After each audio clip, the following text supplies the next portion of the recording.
I'm standing next to one of the cleanest, lowest mileage second gen Mazda RX-7s known in existence. Now, Mazda made the second gen or FC RX-7 from 1985 to 1992. And during that time, they built only 1,500 10th anniversary editions, which this one is right here. This is an 80s time capsule. And today, we're gonna crack it open and we're gonna show you 5 things even the most die-hard fans might not know about this car. We're going bumper to bumper on the FC RX-7. Blah, blah, blah, blah. It's rotary time.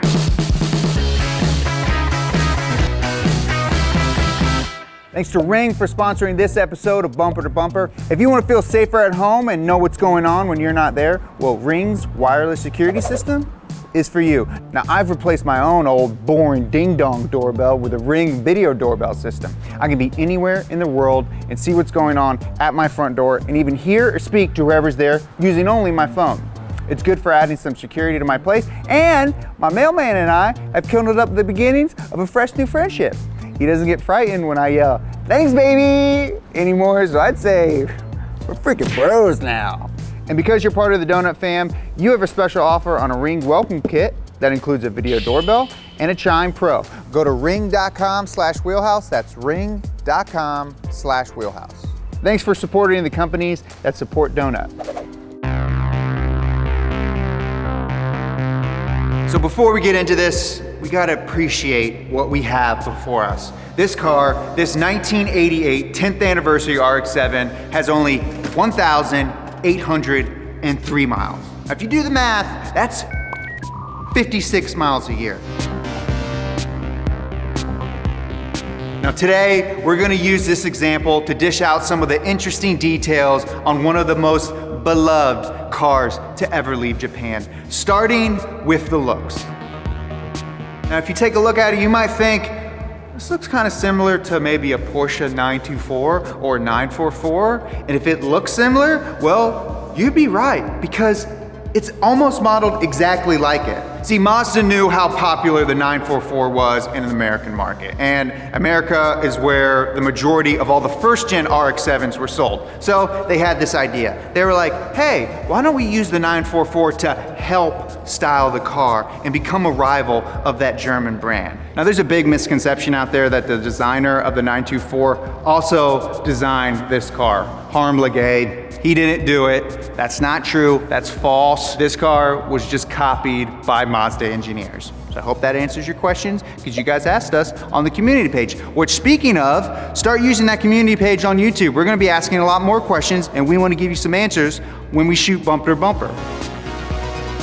Now, while the cars might look very similar, they're very different animals. The engines are different. Inside the car is very different. The suspension setup, all that stuff is all very unique to each one. But to add insult to injury, this car copied the Porsche's looks and then went on to beat it in Car and Driver's best list in 1986 and 1987. It was also Motor Trend's Import Car of the Year in 1986, and it beat out Porsche's 924, 928, and their flagship 911. So the Porsche boys were a little pissed, because you could get a similar looking and slightly better performing car for $10,000 less money. So when you look at this car, your first thing is, yeah, they stole Porsche's design. But you also look at it and think, man, that thing screams freaking 80s. And this thing, it's got some sweet pop-up headlights. Max, pop me on over there. So let's talk about pop-up headlights for a second. You guys know the song, we made a slapping beat all about these engineering marvels. Pop-up headlights were at its peak in the 80s, and they even made them all the way up into the early 2000s. The Corvette C5 actually has them on them. But they were taken away from us because of more strict regulations involving pedestrian safety. Once a lot of manufacturers started using pop-up headlights, they used some shoddy electronics, and so they would sometimes open, sometimes not. They'd get stuck, they'd go up and down. You've probably seen a lot of like the winking faces, winking eyes with pop-up headlights. They're not as safe as you would probably want headlights to be. Which brings us to our second fact about the FC RX-7, and that's this clear lens right here. Say you're driving your car during the daytime and you wanted to flash your lights. You got pop-up headlights. You don't have to pop them up, flash the light and then bring them back down, that's way too much work. And so the Mazda engineers designed this clear lens right here. And so when you flash the bright lights, you can see it through this clear lens. Pretty cool little touch. You don't need a dedicated bright light flashers during the day. Another thing that makes these pop-up headlights even sweeter is that they're squirters.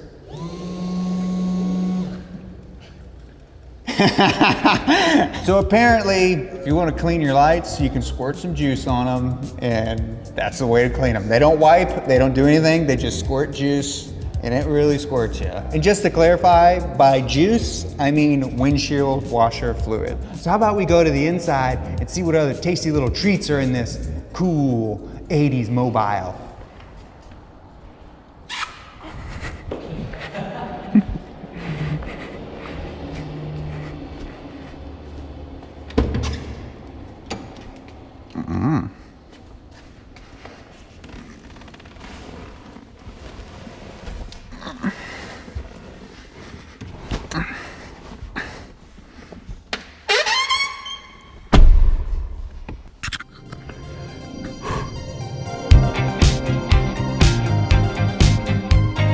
First thing when you get in this car, it's super comfortable. Now this was built as a touring car. It wasn't a strictly sports car. So it actually is pretty roomy.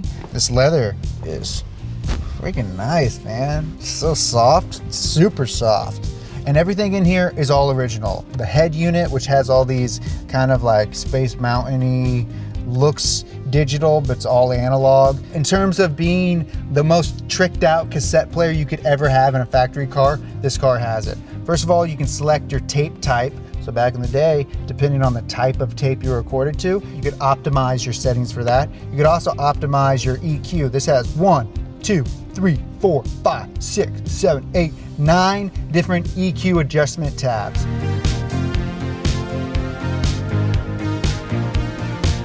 Has these twisty knobs for all your important functions like your windshield wipers, your pop-up headlights, your pop-up headlight mister, in case you want to get squirted.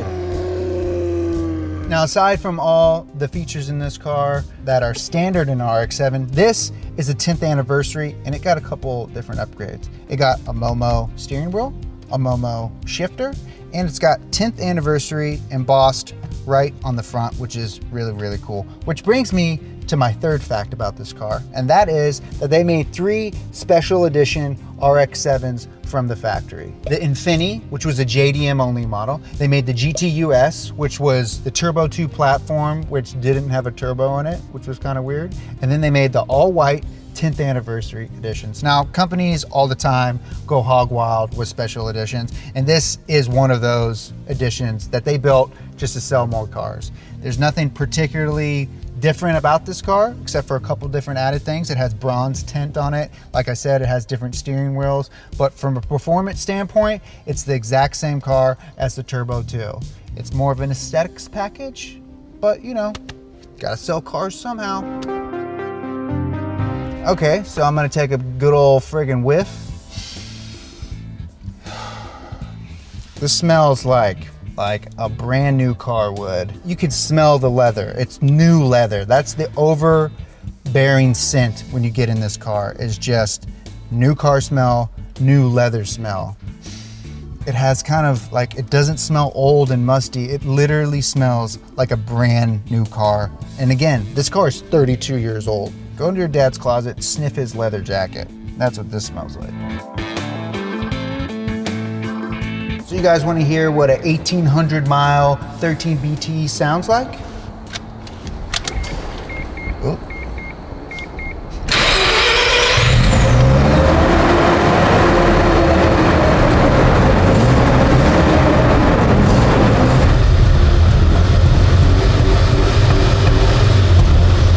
I want to give her the berries.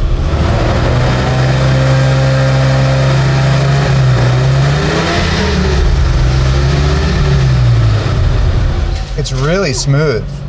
There's like no vibration in this car. All right. Now we didn't hit red line there, but if we did, you would have heard something. You would have heard a little, and And that's because this RX7 has a shift buzzer. You might have heard of a shift light, a light that illuminates when it tells you it's time to shift when you hit red line. Instead of having a shift light, this car has a shift buzzer. That's a rotary thing that Mazda developed, and it's all because of what's going on under that hood right there.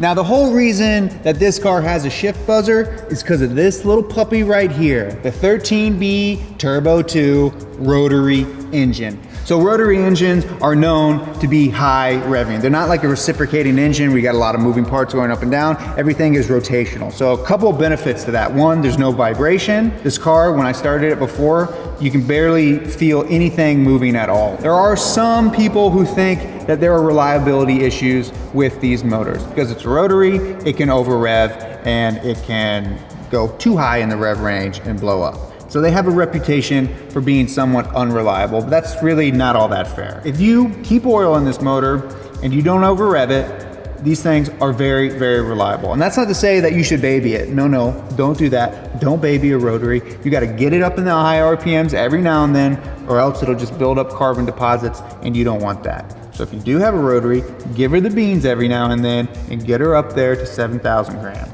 7,000 grand. Now this is a 1.3 liter rotary engine. It makes 182 horsepower and 183 foot-pounds of torque. And because this engine is so small, they can put it more towards the center of the car. Now this car has a perfect 50-50 front and rear balance, which makes it really, really good under the hands of professional racers. Where my red sons at? And speaking of racing, this car was really, really good in the IMSA series it competed in. So good that we're gonna go to the back and show you another fun fact about this FC RX7.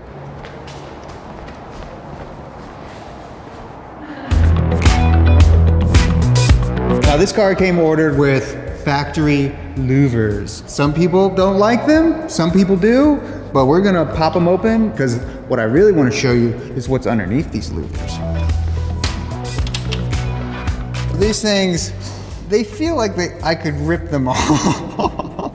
They're pretty fragile, and you gotta hold it, so washing your rear window is a two-person job. But the thing that I wanna show you specifically is this little sticker right here, which is our fifth fact, and that is that the RX7 won the IMSA GTU championship from 1980 to 1987. And they have special stickers put on the car from the dealers, and they change depending on the year of the car. This one, since it's an 88, says IMSA GTU RX7 Mazda Manufacturers Championship 1987. You don't see these on a lot of RX7s, one, because certain dealers didn't put them on, and two, they probably got removed over the years. But this one has it. It's original from the factory, and it's pretty sweet.